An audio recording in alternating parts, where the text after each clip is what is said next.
Ostankino Russian radio television company. It would be involved in showing to the people the political and cultural life of the country. Here, Yegor Yakovlev will be reorganizing the Ostankino Russian radio television program, and he's meeting here with Mr. Yeltsin. To meet your request, he's talking to Mr.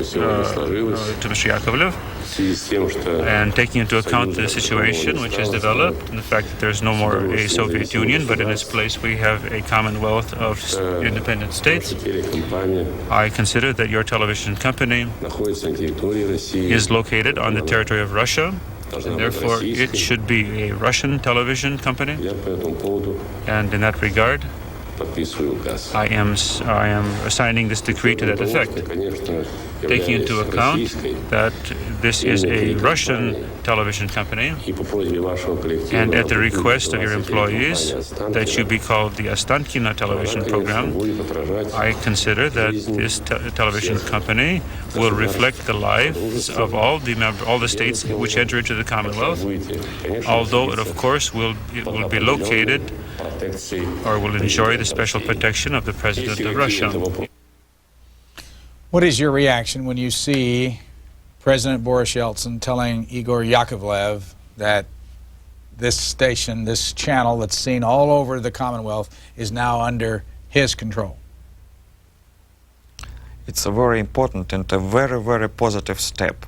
And I hope that our television will be progressing more and more when Igor Yakovlev takes control and will reorganizing this channel. Do you trust Mr. Yakovlev to be independent of Boris Yeltsin? Will he do whatever he thinks is right, or his news department thinks is right, or will he do exactly what President Yeltsin tells him to do? I think not. He is a very skillful journalist. He was many years. He was an editor-in-chief of famous newspaper Moscow News, and we can say that he was an ally from the very beginning of Yeltsin, Gavril Popov, and other progressive minds, people in our country. And I think that this is one of the very important steps that will help to reorganize decisively the Channel 1, because it has to be reorganized like on the example of Russian television. Who controls Moscow television?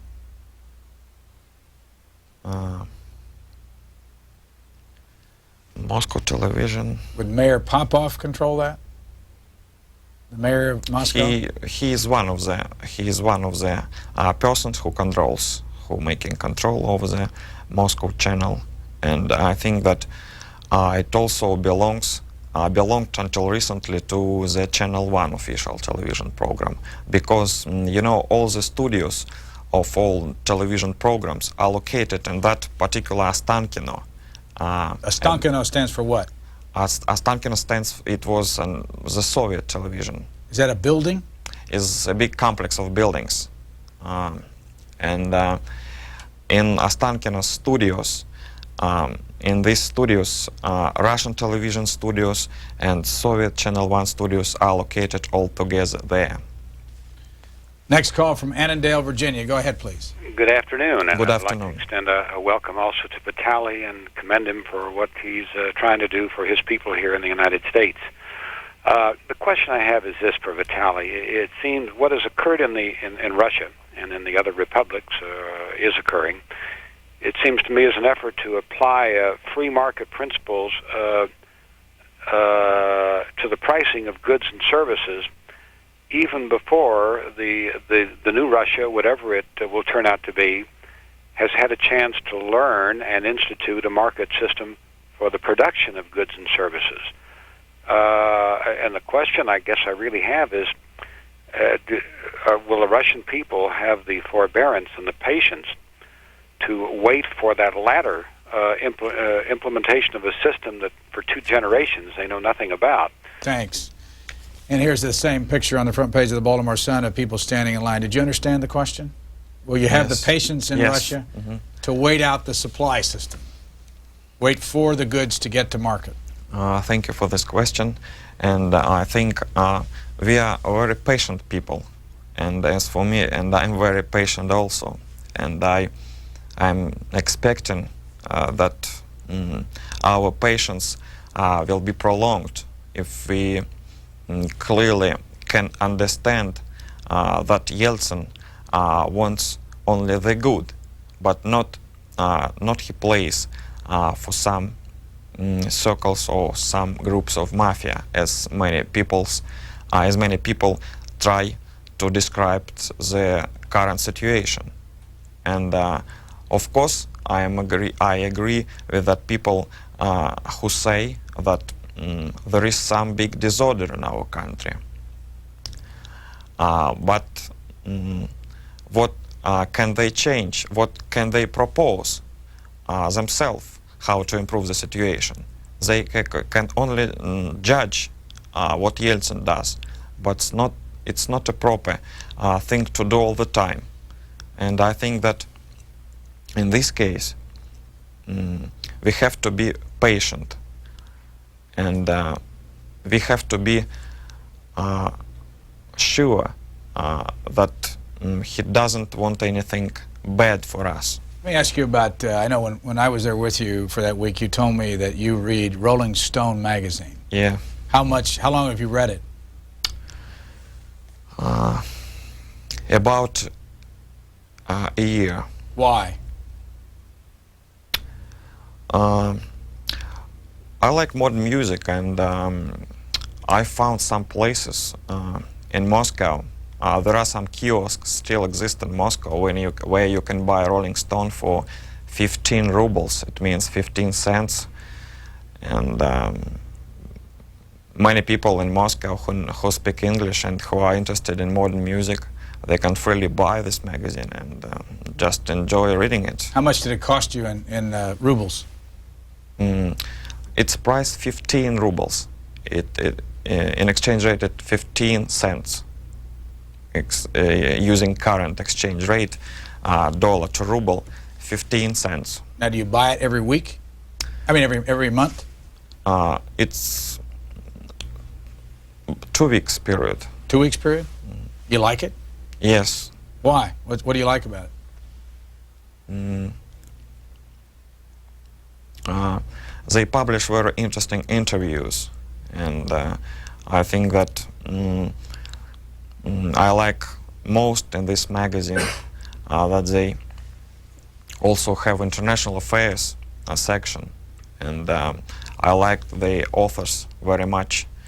And as for interview, for the last period of time, I read interview with Francis Coppola and with Sting and with Johnny Depp, very famous actor in the United States.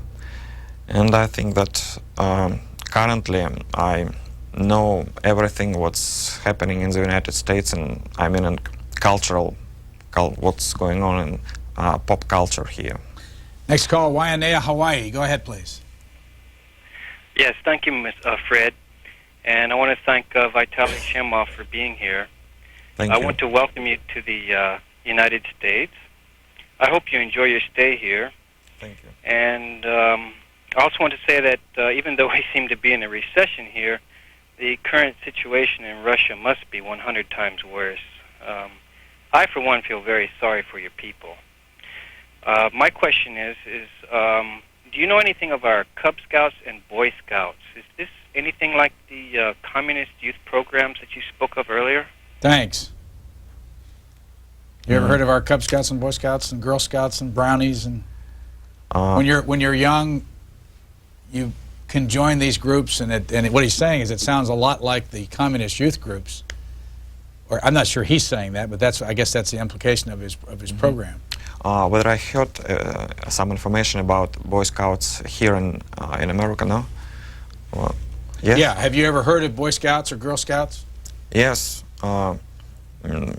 Because I speak English and I can read magazines, articles, and newspapers new sources of information. I can, of course, some time ago I knew that in the United States there are such groups of boys and girls named Boy Scouts and Girl Scouts, and their goals are very important, and they create a character, and boys in these Boy Scouts groups are training themselves to be decent men, to be honest men. I think that it's a very good, and if I were an American boy, and of course I could join, and I would join Boy Scouts group. Did the communist youth organizations encourage you to be honest? Yes, but it's, as I want to name it, a false honesty. When I lie in public places and I feel real myself at home, but something is wrong with the system. That's why I don't support it at all. I'm in communist system. One more call, and then we're going to go to an interview. Next call, Bristol, Vermont. Go ahead, please. Yeah, I'd just like to ask a question to the gentleman there. I'm all in support of any monetary assistance that we here in the United States can give to the former Soviet Union there and help out with medical things and with food any way we can. But I was wondering if he thought at this time we could do more about nuclear arms. I'm really hoping that nuclear arms isn't going to become bargaining chips for these different little republics. As far as, I really hope that doesn't happen. As far as, aid, and as far as human rights violations and different things like that, that they become a bargaining chip with us. Thanks. You talk much about nuclear arms over in Moscow when you're with your friends? You worry about that? For the last 2 months, yes, because when we realized that the situation going out of control, I mean, at that time it was still former Soviet Union 2 months ago. And of course we expressed our preoccupation on this issue. And we clearly remembered what happened at the beginning of this year. I mean, Persian Gulf conflict. And I think that if some of the republics which have nuclear arms would try to make bargains with some Asian republics, I mean third world countries, I think that it will be a new threat to the world, not from the East, but from the Asia. But we in our countries, in the United States, in the Russia, in the republics of the former Soviet Union, we mustn't allow this, and we mustn't allow nuclear arms to enter the territories of very uncertain regimes that exist in the third world. Vitaly Shamov is our guest. He is 29 years old. He was born and raised in Moscow. He is visiting the United States for the first time. He's been in this country since last Saturday. He was our guide in late October, early November in Moscow for a week, showing us the everyday life of the Muscovites, not the Moscovites. Muscovites. And he's here today to share with you his own personal experience and give you his view of, frankly, of what we saw also. And we've got some photographs we want to show you of. But before we do that, I want to ask you about where you live. What kind of a apartment do you live in? I live in a residential building, 17th floor residential building, which is located in the south of Moscow. On the screen there is a picture of, yes, of the building. Are there a lot of those kind of buildings in Moscow? A lot of them. Who owns the apartment that you live in? Do you own it yourself?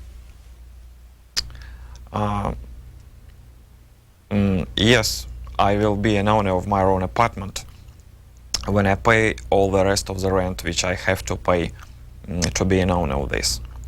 When I was in army, my mother paid a